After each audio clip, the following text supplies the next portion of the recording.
The sculpture is wonderful. It was designed by our captain, and it is to represent boundless flow inspired by natural movements, love, movement, nature, water, anxiety, joy, everything. Malta is a tiny, tiny island in the middle of the Mediterranean. And now, just get ready for this. It's 22 miles long by 19 wide. So that means it's from here to St. Paul's, apparently. And from then on, you're in the sea.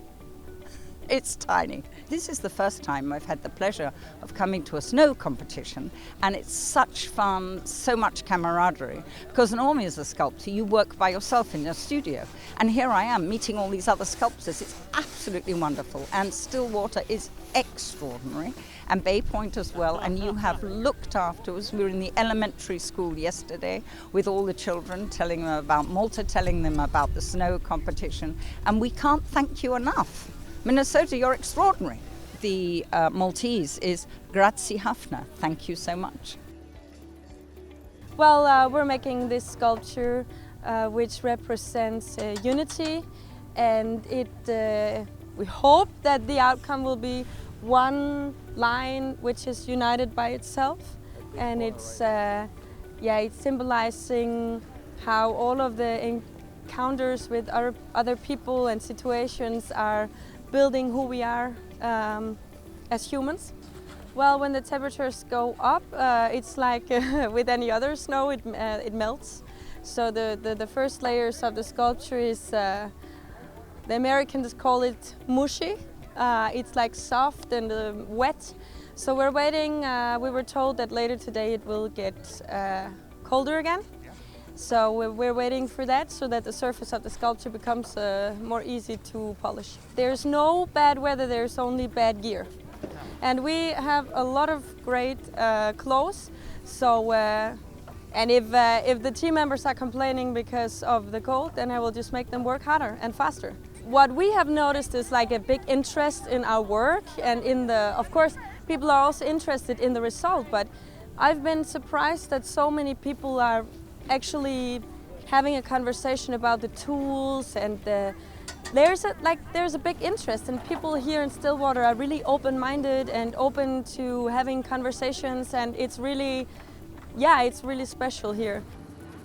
This is Team India's piece, so I don't have any Indian blood, but I have a lot of good Indian friendships. For people all throughout this competition, most of us know each other from the snow circuit.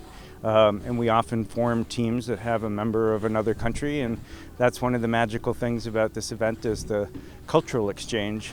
So I'm learning a lot about Indian culture, Indian food, learning to speak a little bit, probably all the wrong words, but hey, we all speak the same language of art, so we can visualize the same, and there's a lot of no, yes, maybe, I don't know what you're talking about, and that's okay, because that happens even when you do communicate in the same language. You're going to have the same issues arise. So the vision is basically to tell a story, and though this is specific to India with the elephant and the cities, it's the cautionary tale about when too much development overburdens nature, or how much do you yield, how much do you give, how much is enough. And so this is the city being carried on the back of the elephant, the powerful animal, and it's fun. Got to learn a lot about elephant anatomy. So our sculpture is called Trapped. It's actually a helicopter that dropped the crate here, and it exploded, and there's an angel inside trying to get out. It represents anxiety. And in life, anxiety pretty much hits everybody, right? And we always feel like we're held down and feel like we can't move, and it holds us down, So the wings is representing him trying to get out, and eventually he will get out.